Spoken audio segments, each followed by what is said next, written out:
Welcome to Strength Chat Podcast, presented by Kabuki Strength. Introducing your hosts, Chris Duffin, the mad scientist of strength, Rudy Cadlow, mature athlete and coach, and the wizard of training himself, Brandon Sen. Welcome to Strength Chat with your host. That's right, coming at you, the mad scientist of strength, myself, Chris Duffin. To my left, the wizard of training, the one, the only, Mr. Brandon Sen. And to my right, who is it? I lost him. Oh, it's Dr. Rudolph. Dr. Rudolph, I've been our here. mature athlete and here. coach. And yeah. It seems like you missed one recently, though. I missed the group chat. That we Oh, okay. Oh, that's right. That's all right. The Q&A. We subbed in Brady. He did quite well. He has a lot of good content, but his voice is. I was trying to listen to that. It was just I got to crank it up every time he talks, and then Is that the problem? Because anytime we have him on a podcast, when you're in it, you just like speak over them the whole time, and then we get done with it, and I you're can't like, hear him. We get done with it, and you're like, man, Brady never speaks. Like it's because every time he went to speak, you interrupted and spoke right over the top of him. I just couldn't hear him. Anyway, To adjust my audible. trying to get back in the groove of doing some podcasts today because several of us took the day off yesterday. Did a snow day, little run to the mountain. Was it fun, Brandon? It was fun for me. Was it fun for you? It was fun, but a little cold. Yeah? It was a little cold. Why is that? Well, I kind of forgot some important things. Well, so here's the thing about Chris for our listeners. He needs a personal manager. Everything is lost. Everything gets lost. I think, was it Andre that got you the thing to keep track of your keys and you lost the key tracker? What is that? Yeah, it was a tracking device for my keys clapper. and my phone. The thing that's Yeah. supposed to help him find his keys, he lost that. And then Andre wanted to know why I couldn't find my keys and hadn't I not installed the device, and I had to let him know that I lost the device before installing it. He So loses his keys to the office, has to smash the handle off. I've only used the sledgehammer on the door like maybe 4 to 5 times. You There's lost hardly your a door you, left. You lost your phone that time. It was just sitting on your chair, but you had us all looking around the entire gym. Anyway, to top it off, yesterday we are going. This is our first, my second snowboarding trip of the year. I think Chris's first. We get up to the mountain, and Chris forgot everything except his snowboard. I had my. He didn't bring pants. I He had didn't my- bring a jacket. He didn't bring a beanie. You might have brought a beanie. No, He didn't have goggles. He didn't have Are you telling gloves. me that he snowboarded in flip flops? Oh, no, it gets way better. So we went with our team, and Chris, even though he competed at 220, he does not weigh 220. Where's your body weight at right now? Uppers? 265 High? to 270. Overload? Okay, so So- 270. Everyone else brought their stuff, like you should. And one of our shop guys, Max, who probably weighs $160 if That after 100 Thanksgiving and completely wet. At least a good 100 pounds less. Than He me. decided he wasn't going to snowboard that day because his back was kind of bothering him. So Chris had no pants, so he had to squeeze into Max's pants, no. who Max is about 100 pounds lighter. Chris lifts his shirt up to show me, and obviously he can't button his pants. So Chris is snowboarding all day with his pants and zipper down, just with the pure friction of like his thighs against the pants. They stayed up. Yep.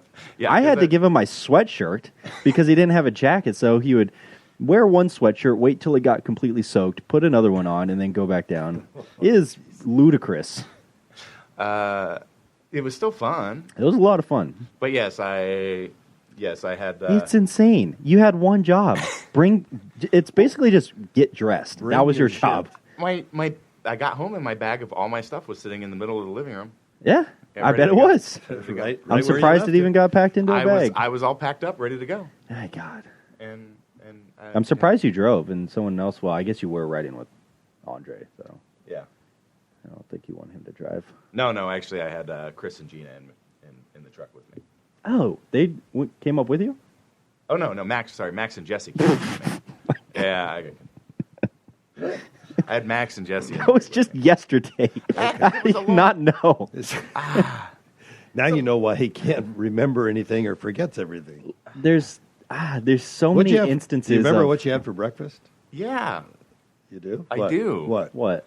I had a too long. He forgot. He can't remember. No, he didn't. I had an almond butter and jelly sandwich Oh, and 2 scoops of ground up crickets. oh real hipster move there. Almond butter and crickets.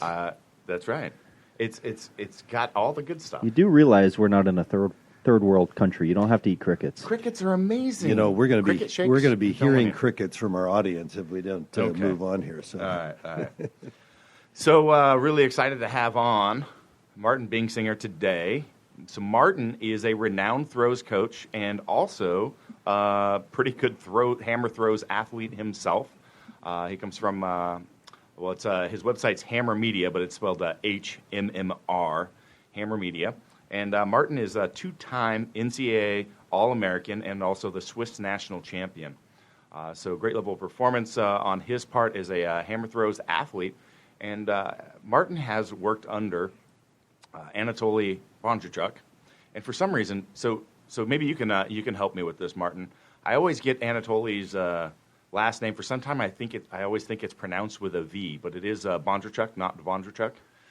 It's with a B, yeah, Bondarchuk. Okay. Unless I could be that I mispronounced it. He's one of those types of people that's not going to correct you if you say it wrong. So, but yeah, Bondarchuk. Excellent. So welcome to the program, Martin. No, thanks for having me on, and I just want to thank you guys again. I was out in Portland.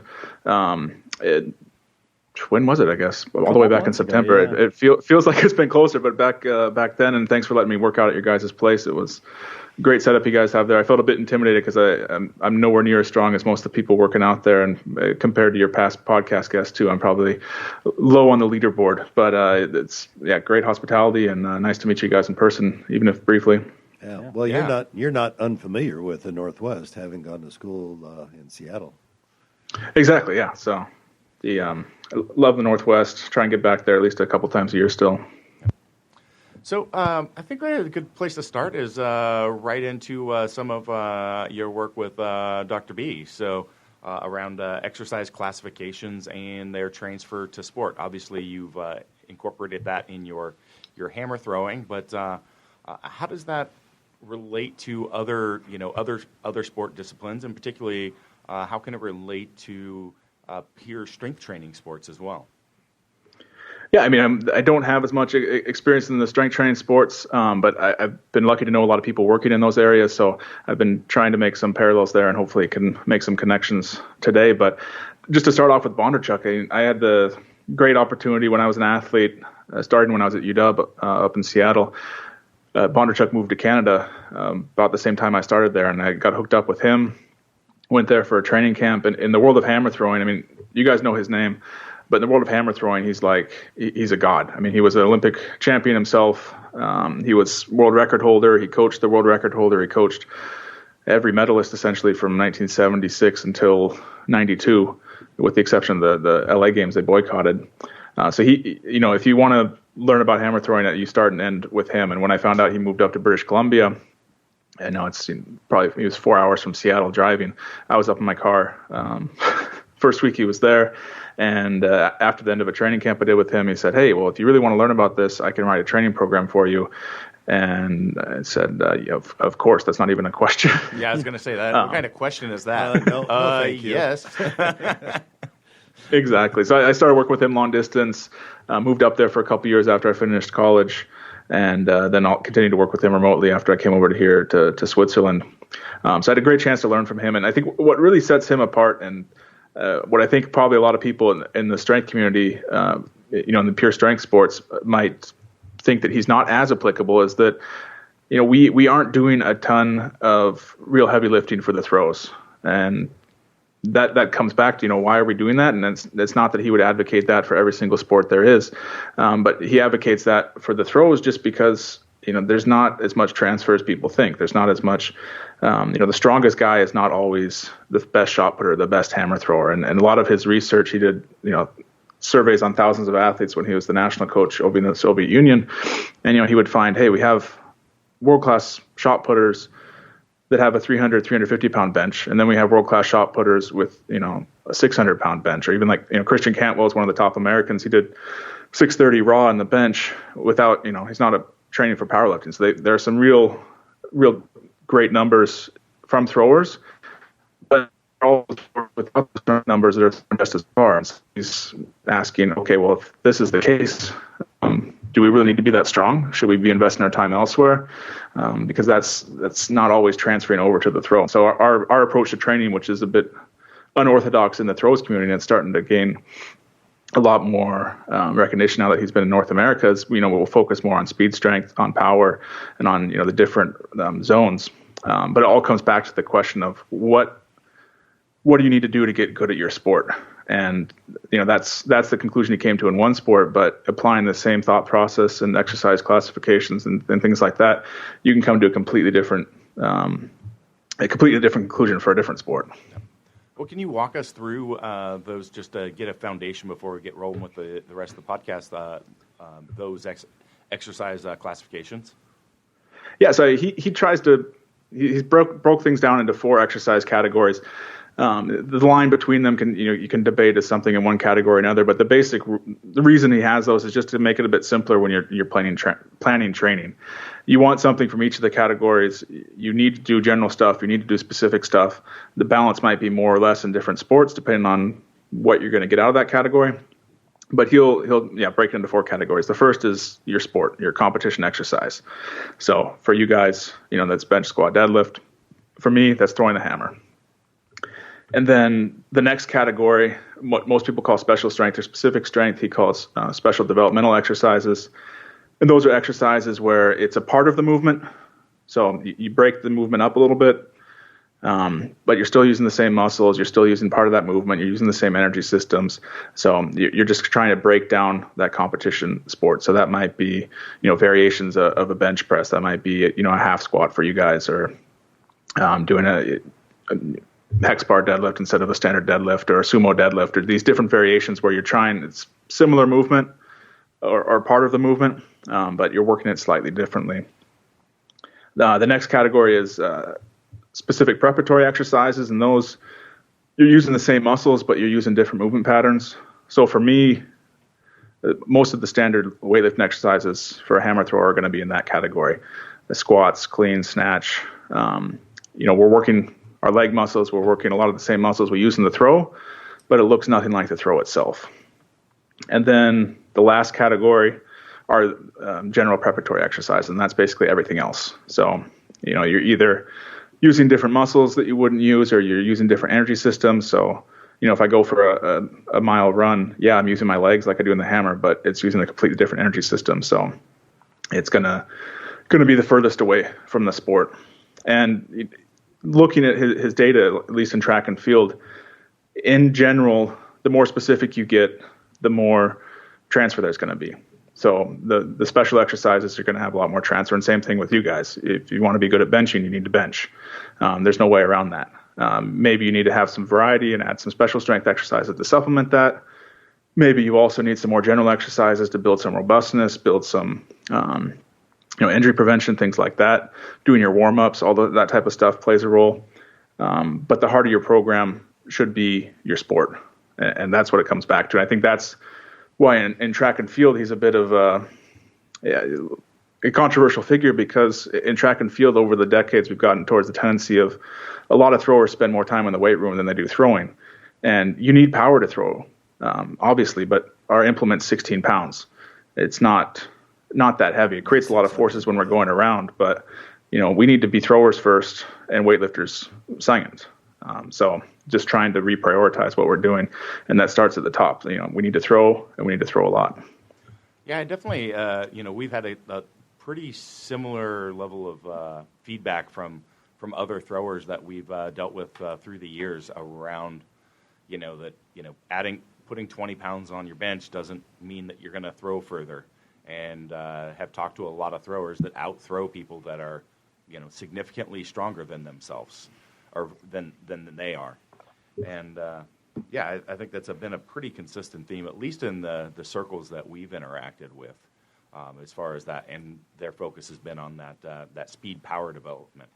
But I think it's an interesting thing too, is you see people want to fall into the specialty stuff, like regardless of sport. It seems quite a bit that we lose the prioritization in here, and you see people jumping into these they see this athlete that does this special thing, and they spend, you get down this rabbit hole of specialty exercises and lose the focus on what you're trying to accomplish. And there's lots of stuff that just really doesn't transfer well. And and he's also, special strength exercises and throwing wasn't that big 10, 20 years ago. So he's well known for specific strength stuff and doing those types of exercises. But the amount we actually do is not that much, but we do some of it because it's an important link between, getting our general strength into the ring. But as always, at least half of our training or more is spent just throwing. And then we might spend 10, 15 minutes with some heavier throws afterwards, some, kettlebells work or things like that. But it's always, the priority is always throwing. And I've talked with a couple lifters and stuff before too. I think that there are some benefits to specific strength stuff in other sports. It can add variation is a great thing. If you're always only doing bench press, it becomes more and more difficult to adapt. And so having a little bit of a different stimulus here and there can kind of reboot the system and hit it from a different angle. So that can be a benefit. It can also allow you to get a bit more volume. If I spend all day throwing, my technique's going to go to crap. But if I pick up a med ball, I can do another 100 releases with a med ball. So you can get additional volume without sacrificing technique and quality. So there's some benefits of that category, but you never want to lose sight of what your priority is going to be in training. That's your sport. Oh yeah, we're certainly not saying that those things don't get used, but now you're talking about how do we take these priorities now and then flush it into a training program, right? Yeah, and it's always going to be second tier. You use them, but as you were saying, you don't want to get so distracted by them that you're forgetting what you're training for.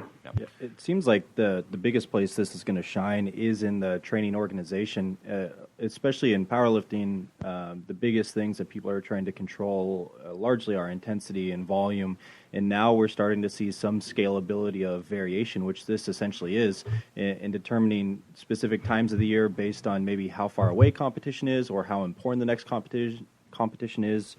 Maybe even training age could be an influence of where your work ratios are within there.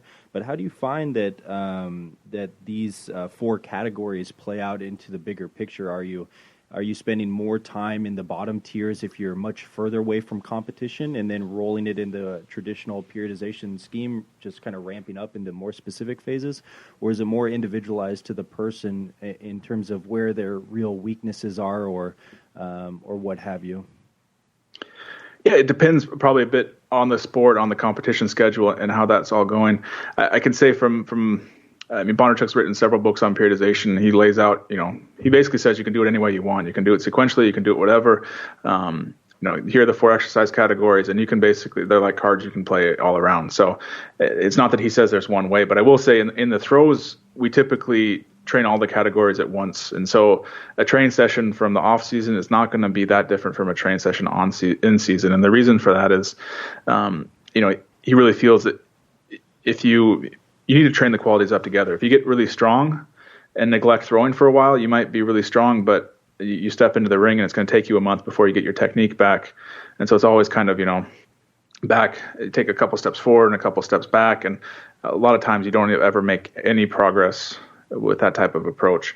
And so what he'll try and do is throughout the year, we might have a slight emphasis more towards, heavier implements, heavier weightlifting and stuff like that, but it's not going to be a drastic, change from 10 by 10, the first week of training all the way down to, sets of 1 and 3 near the end of the season. It might be a variation from five reps sets in the off season to 3 reps in season. So he's not varying a whole lot. And also the time spent on each category is not being varied a lot because, you can't just take a couple months off throwing and expect to get back in there and have everything there. Just like I wouldn't expect you guys to take, a couple months off in the off season of your main lifts.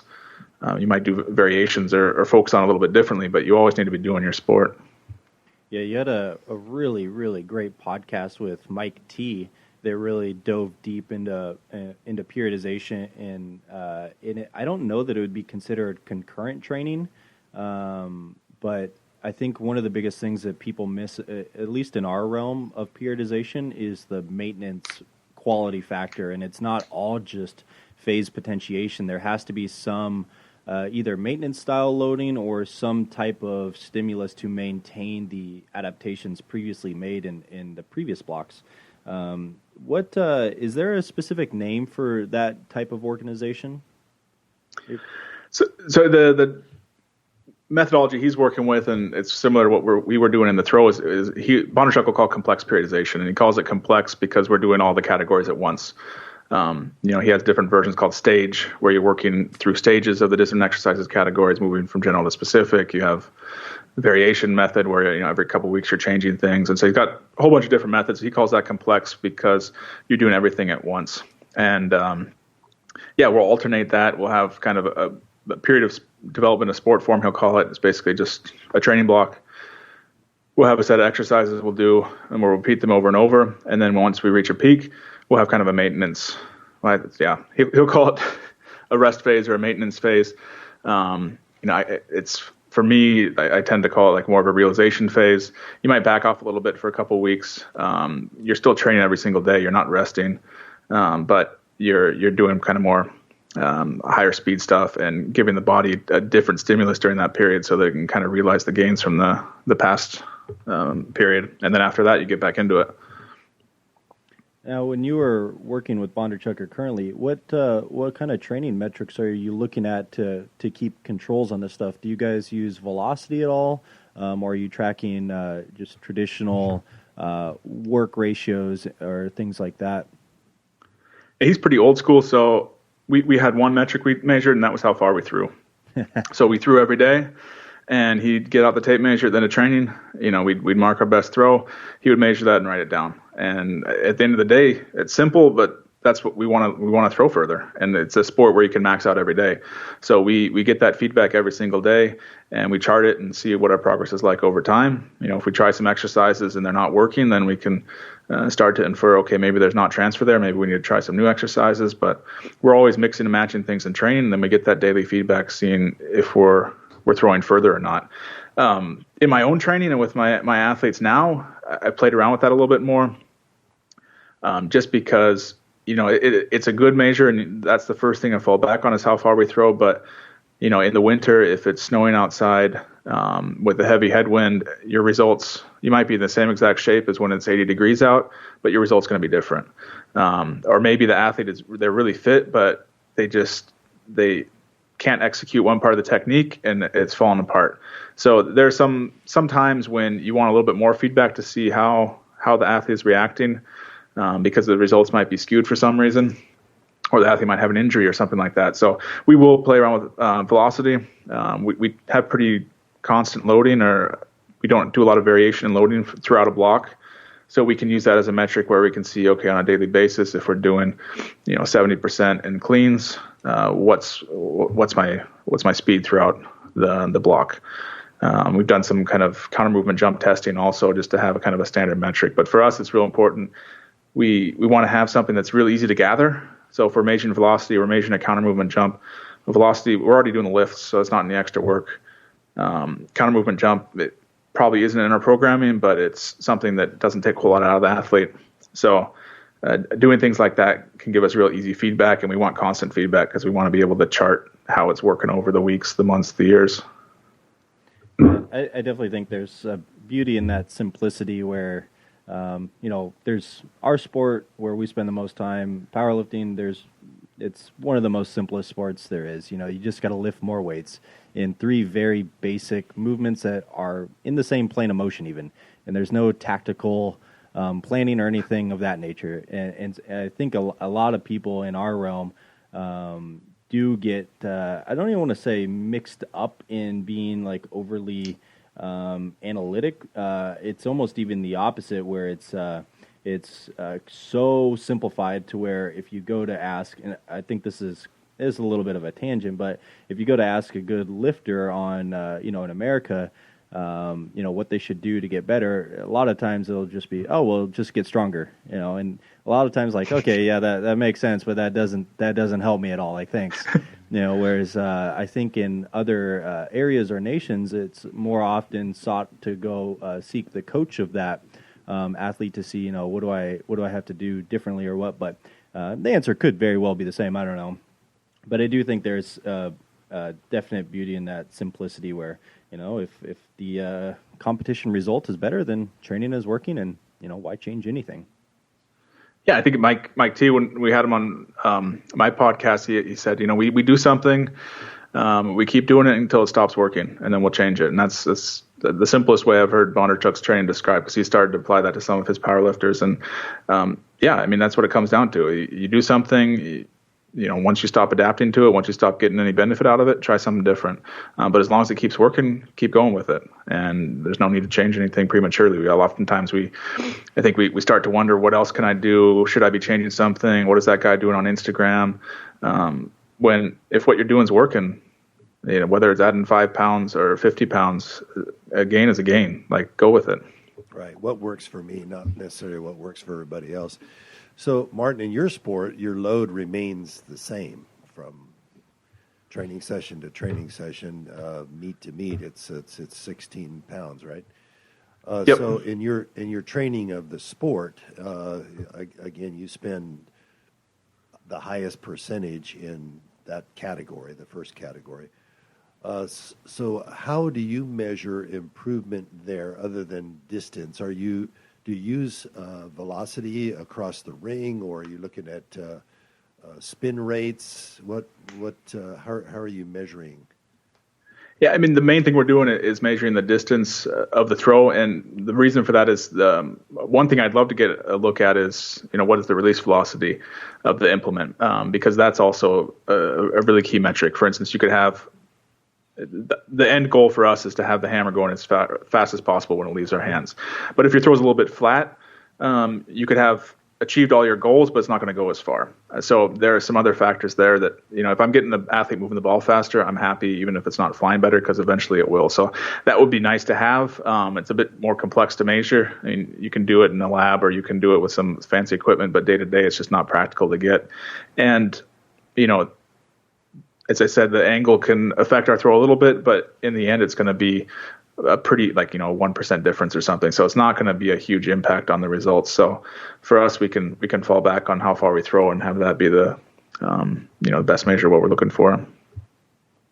When you're talking about the complex periodization or kind of training all attributes at once, in your experience working with strength athletes, I know that's not your complete wheelhouse, but you have some experience with guys like Mike T, and you've done some great writing on sites like Juggernaut Training Systems and places like that. How do you see that being adapted to strength athletes or powerlifters, if you can comment on that? Yeah, I think back to the specific and general exercise classification categories, I think, as I said, you have to look at it from what your sport's point of view is. And in track and field and the throws, we had the issue that we were too far on one end of the spectrum. And, in powerlifting, I don't think you have that problem. Almost everyone's doing year-round their core lifts. Mm-hmm. So, whether you need to look at it from the same angle, I don't think you need to. But it might be that, as I said, because you're looking at the categories across the spectrum, you need to be moving in the other direction. Maybe some athletes, they don't have enough variation. Maybe they need to throw in some other exercises to get that variation in there. So that's the main thing I see as an outsider looking at powerlifting, is just making sure that there's enough variation in training that you can keep getting a stimulus that's going to help you adapt. And I don't have firsthand experience there, so I don't know how long that is, but if you're reaching a plateau and not getting better, that's one thing to start looking at. How can I do things a little bit differently? And often it's not just a matter of, okay, well, that means I need to do 2.5% more, 5% less, or this or that, because at the end of the day, that's not that much of a difference. You're still doing the same movement. It's still going to be heavy or light or whatever the weight was before. But sometimes you just need that little bit of a different stimulus that you can only get from one of the other categories. Yeah, in my experience, powerlifters especially are usually hobbyists more than anything. they tend to get into the competitive side of powerlifting once they start getting a little stronger, and they're like, oh, maybe I can or want to compete. But a lot of times it's just guys who, found a barbell at some point, and they're like, oh, I want to get a little better at that. So for us, one of the biggest limiting factors on progressions a lot of times is almost satisfying some of our lifters' needs for like wanting to do more things because they get bored. And we don't find that a lot with our highest performers because they find more, they enjoy the process quite a bit more, and they kind of get it, and it really drives them to reach the higher results. But for a lot of our athletes who compete at maybe the state level or local competitions, a lot of times variations put in the training plan just for psychological reasons. Even if they're progressing week to week and we show them that, they still, for whatever, feel a little complacent or bored, and so that's a big time thing that we have to work around in our program design. No, I can imagine it. Maybe you just need to be more interesting as a coach, Brandon. We squat, press, and pull. That's our sport. There's nothing else. You can throw a little dance. Okay, yes. Squat with wide feet or narrow feet. Bench with wide grip or close grip. What more do you want? But I think that's a huge factor. And that, I mean, that's I don't think Bondarchuk would even admit that. I think that's probably one of his faults, if anything, is that he's less willing to amend it just for the athlete. Mm-hmm. And the people who didn't succeed with Bondarchuk, for the most part, they came in with the mentality that they needed to have a heavy weight on their back to really feel like they were strong. Yeah. You could tell them and show them the numbers and show them that, okay, a 700 or 750 pound squat, it doesn't matter. You're going to throw probably the same. Mm-hmm. You need to refine your technique, or you need to increase your specific strength. You could show them all of that and all of the data. You could show them they're getting better. But they just simply didn't feel strong and have confidence if they didn't have that heavy weight in their back. And those are the ones who did the worst with this program and his training. So I think that's a huge factor, is you need to have athlete buy-in and training overall. And if you need to tailor training a bit for that, I'm all for that. I think that's definitely important. Obviously, if you think something's completely wrong and the athlete's asking for it, you need to have a sit down with the athlete to make sure they're on the same page, because you don't want to be going one direction and they're going the other direction. But, having the chance to tailor it to make sure that they're keeping interest, that they're buying in, they're going to get even more results out of the program, whether it's actually physiologically the best stimulus you can give them or not. Yeah, buy-in is so important too. A lot of coaches almost put the complete earnest on the athlete to say, well, if they're not interested, I'm not interested, when in fact, they might be, but you just haven't quite sold them on what you're doing. And it's not to be like the car salesman, but it's like, hey, here's why we're doing things, here's how we're doing things, here's what it's going to lead to. And one of the that's the difference between a coach and a program. Oh yeah. I mean, if you're truly a coach, that is your job. One of my favorite ways, or I wouldn't even say favorite ways, but it's a tactic that I've used in the past, because a lot of our training with athletes is built on phases. We're in a general phase, we're in a specific phase, and certainly there'll be the opposing quality kind of sprinkled in there. But if we go to the athlete who's like, hey, I really want to squat heavier, but we have other goals that are more hypertrophy related or general conditioning related or whatever. One of the things that we'll go to is say, hey, I know that you want to do that, but you have to understand that over the course of the next 5 to 8 weeks, this is the only time in your training year that you're going to get an opportunity to improve yourself in these areas. And once we, give them that idea of scarcity in their training, it becomes a very powerful thing, because they're like, oh, okay, well, if it's only that long and I won't get a chance to improve my front squat the rest of the year, then I'm definitely going to push it harder and reap the benefits of that. And there's certainly many, many other ways to get buy-in, and I think a lot of it comes down to just being a good communicator and expressing, where you're at as a coach, and kind of at the end of the day too, you kind of have to bias. At least we do. It feels like we have to bias towards the athlete a little bit, and then course correct if they fail. But I think that's kind of the nature of online coaching or virtual coaching, which is where we spend the majority of our time. Yeah, I think you need to know kind of those need to haves and the nice to haves, and some things are non-negotiable, and I'm sure it's the same way with you. You need to have some components in the program. And the other things, yeah, you can negotiate them. If they want to have a little bit more here or there, you can work with the athlete. But to be a good coach too, you have to you need to have your own philosophy, and you don't want to stray too far from that and just say, oh, the athlete wants to do a completely random workout today, or they want to do something that's completely against your philosophy, that you realize, hey, you're with me here for this reason, and we're going to stick to that. It's going to be the core of the program. Yeah. It's like putting a child to bed. Can't let him stay up and have the ice cream and watch TV all night. You got to, I have a dog. I don't know about that, but that's what it reminds me of. Your dog eats ice cream. You've heard stories. What? Oh, we'll hang out all night. Does he watch TV? I think I just heard a volunteer for babysitting. You don't want that. As long as you have a TV. Sarah will do it. Okay. I'm going to have her listen to this portion of the podcast. Okay. So, Martin, in the sports-specific portion of it, when you're actually out there throwing the hammer, do you are there some auto-regulatory things that you do within a workout? Let's say a guy's typical distance is 200, but he comes out one day and he can't break 190 or 185, or do you back him off? How do you work with him from a motivational standpoint? Do you just say, today's not your day, or do you try to, how do you do that? That's the, especially with Bondarchuk, as I mentioned, we're doing kind of the similar thing every single day. And as an athlete gets used to the process, they realize not every day is going to be better. And that's a good thing for the athlete to understand, because you don't have to have a whole lot of those conversations after that. Once the athlete understands, I'm going to have a bad day, and that's okay. That doesn't mean things are going to the shitter. Like, they're going to get better in the long run. And that's, for me, that's the key goal, is saying, hey, it's not a good day. We don't really cut them off. If it's really terrible, we might reduce the number of reps they're taking. We typically won't adjust the loading. We also have we have a 16-pound hammer, but we also can throw heavier implements, lighter implements. So we could adjust that if we wanted to.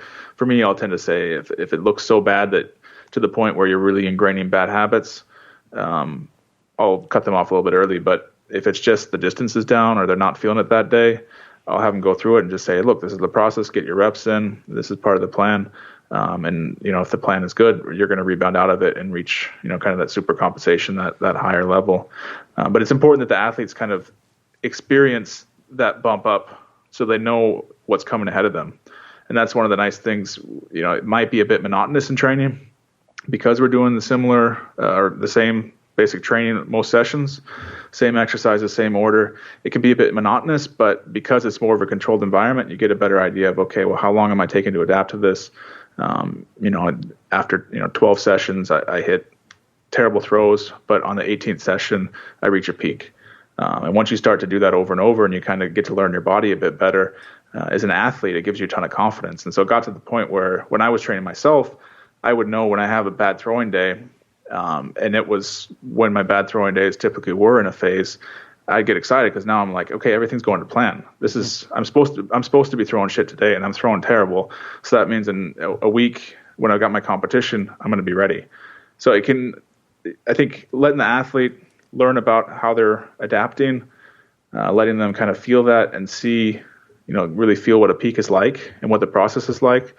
That's the best. I mean, when you have beginning athletes who you haven't worked with much before, that's always difficult, because it's really something you have to feel and get through. But when you get that experience, it can almost be motivating at some point to have those bad trainings. If that's, if you're having a heavy week for you guys too, it's going to be a rough week. There's no way around it. You can't just, sugarcoat it to the athlete. They're going to have trouble getting off the toilet the next day, but that's part of the process. No, that's exactly what we deal with in the same conversations we have on our end, and it's definitely something for athletes to learn and experience. That that feeling of being run over by a freight train is a good thing when it's timed appropriately, and that means that you're going to have a huge rebound when we come out of that. So, and but I think you need to learn the athlete a bit too, though, because if I might expect they're going to be down for a week or something. But if they're having 2-3 weeks terrible, or same thing, if you guys are watching and they're not rebounding out of it, then you need to adjust the loading. You need to, go to your plan B or something like that. But we shouldn't be so quick to deviate if it's just a bad session or two. If we think the plan works and there's no other evidence contrary, just keep going with it and see where it goes. But as you mentioned before, I mean, the one thing to look for is the reduction in movement quality. So if you've got that, then you don't want to, like you said, be spending a lot of time ingraining bad patterns if that's falling apart.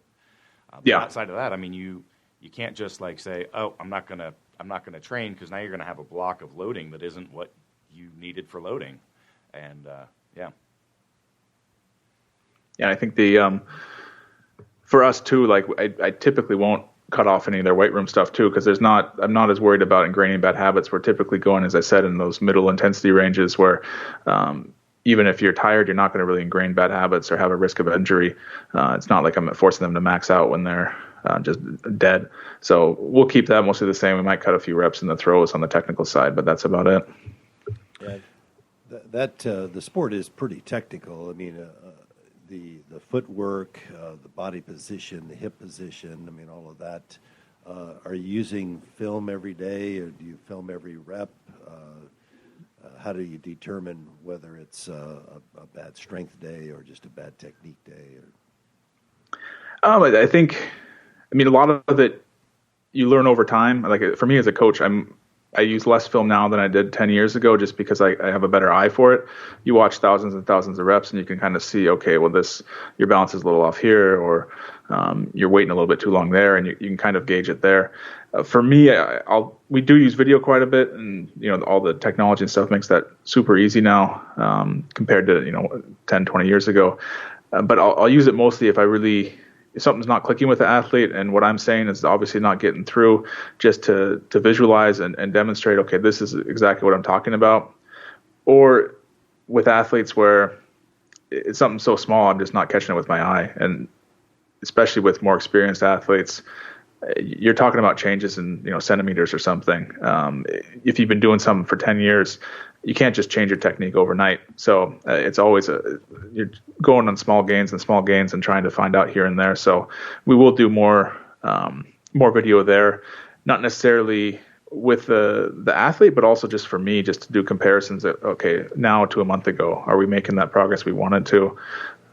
And it's less objective, I guess. I mean, we're just using our iPad and it's not in a lab or anything like that. We don't have the facilities here to do real in-depth biomechanical studies, but just with the simple video, you can do an overlay and really get something meaningful out of that, even if it's a cheap and easy solution. Yeah, if you've been doing it long enough and you have an eye for it, you can usually figure it out pretty quick. For us, there's a lot of really fancy assessments and stuff that are being popularized for movement, but if you've seen enough people squat, you know what's going on in their squat. It's like one of four things. It's not like, it's not because their serratus is underactive and that's why the bar is rolling down their back. It's like, oh, they're just a bad squatter. Like, just become a better squatter. And for us too, like, rhythm is a big thing. You need to have good rhythm and timing. And I think when you rely too much on video and too much on the frame by frame look, you miss that aspect. So that's why I don't try and use it that much, just because I want to watch and see and almost feel that throw myself to see where's that pause that's hindering things. Because it's not always a balance issue or something like that. It's, where's that rhythm break? And as you said, even for hammer throw, it typically comes back to, okay, well, what's your rhythm at the start? How long are you being patient enough or this or that? So the amount of solutions it's a complex movement, but in the end, it comes down to just a couple things too. Yeah. Yeah, even more so for squatting, benching, and deadlifting. People like to really overstate, causes for failure or areas of opportunity that should be improved when, we're really looking for like one or two things that will fix the majority of things. Certainly there's always outliers and things that could be improved, but, for us, we look at, their trunk function and bracing, spinal mechanics, all that good stuff, and then their feet. And if those two things are like doing what they should, then the majority of other things are going to do what they should as well. So, what do you guys think? I was going to ask Martin just about some of your personal accomplishments. So you're 8-time Swiss national champion, and do I understand you're still competing? You're still training the hammer, or are you still competing? Yes and no. So I'm still competing. I'm not really training that much. The last 2 years, I guess, my last major competition was the European Championships in 2014. And since then, I've shifted my priorities to focus more on coaching. So I still do a bit of training just to stay in shape. I'm not a good enough coach that I've been able to train someone to beat me yet. So I'm still competing here. I was Swiss champion again last year. But, instead of training, when I was training at in 2013, 14, I trained twice a day, 5 days a week. So we get 10 sessions in a week. Now I'm lucky if I get 3. My lifting sessions, I might have to squeeze in a quick half-hour lift before my athletes come. So I try and get in a little bit here and there where I can. I'm also just trying different things. So I'm trying to lift heavy now just because I haven't done that in 10 years. I'm trying to do other things like that just to give my body a bit of a new stimulus. And whether that makes me throw far or not, it's not my goal. If I throw far, I'm happy. That's great. But if not, I don't have as many goals left to tick off on the athletic side. So I'm not going to lose sleep. You'll be competing in the European Championships again this summer? No, even though I'm best in Switzerland, they have a qualification standard, so I won't be able to hit. Unless something crazy happens, I'm not going to hit that, or I'm not online to hit that this year, so I won't compete in that. I do some national team competitions for Switzerland against other countries, but yeah, the European World Olympic Championships are a bit. Train off of 3 times a week training, I'm not going to get those standards. So I don't understand why you don't have enough time to train. Your main job is as a tax attorney, I understand, and you're coaching I don't know how many athletes. So come on, Martin, get with it. Yeah, I would love to train a little bit more. I still feel like I could probably not. I think I could set a personal best. I'm not going to light the world on fire again, but yeah, for me, I accomplished quite a bit as an athlete, but I find I'm 34 now. If I get a PR every 3 or 4 years, that's an accomplishment. But when I'm working with athletes and they can get a PR every month, there's a much more rewarding. And when I came over to Switzerland here, we had almost no hammer throwers too. So we really had to start from scratch, and it's been a baby project I've been building up to try and get more coaches involved, get more athletes involved, and watching that grow and watching my training group when I got here was 1 athlete, and now I've got 15 athletes. So seeing that grow has been great, and I don't want to let those athletes down and say, hey, I'm sorry I can't come to train today because I need to train myself. So that's just been so much more rewarding lately that I want to shift the focus there. But if I had more time, I would definitely get back into it a bit more. But I don't have any regrets on that. And, as you said, I'm working too. Also timed with when I stopped training as much. I had my baby daughter, which has been a great addition to our life. But then, I'm less likely to spend an extra hour or 2 at training to get my own stuff done. I'm more likely to come home to dinner and spend time with the family. So gotten a little bit soft, but it's been worth it. Just finding balance. That's all right. That's good.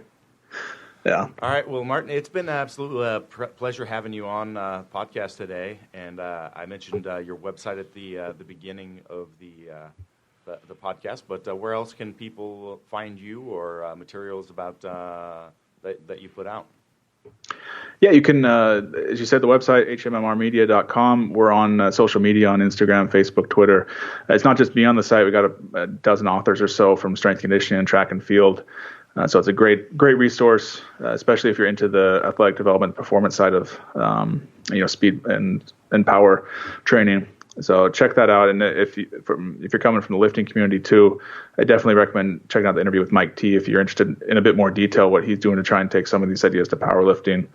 And we also have a video up there too, talking about in more detail what periodization looks like for us in the throws. So check all that out. It's a ton of resources up there. All right. And Brandon, do you have anything to close out this podcast? Well, Martin, I want to thank you for, like Chris said, taking the time to chat with us today, and it's been something that I've been looking forward to for quite a while now, so thank you there. And for our audience, head over to kabukistrength.com, check out all of our coaching and movement things. There's lots of things on there. Opportunities. Services. Services, coaching, get stronger, move better, be a better person. All of the above. Be a better person. All right. So, Martin, of course, when you get back to the Northwest, come by and see us at the lab. You're always welcome here. We look forward to spending more time with you. Yeah, my sister-in-law lives over in Milwaukee, so it's probably 2 miles from you guys. So when we're in town, I'll definitely be by. And as I said, thanks for letting me stop by last time, and thanks for having me on the podcast here, too. It's always great to have a good chat with people from a different sport to get a different perspective. So thanks for the time. Thank you. Thank you, Martin. Thanks, Martin. That's good. Yep. Good. Well, thank you, Martin. That was a good job. Thank you guys. Yeah, we appreciate it. I probably won't be out there till Christmas again this year, but I'll definitely be in Portland sometime. So we should grab a beer. Excellent. Have a more informal chat because I'd like to learn a little bit more about what you guys are doing on the auto regulation side, and it's definitely something. I didn't say this here, but I don't use monitor truck with all my athletes. And so I'm always looking for different methods because it fits for some athletes, it doesn't fit for some athletes, and also you need kind of as I said, you need the right mindset to do it, but you also need the right consistency in training. And the strength culture in Switzerland is not what it is in the U.S. So in the U.S., you got to drag some high school kids out of the weight room, and in Switzerland, you got to push them in there.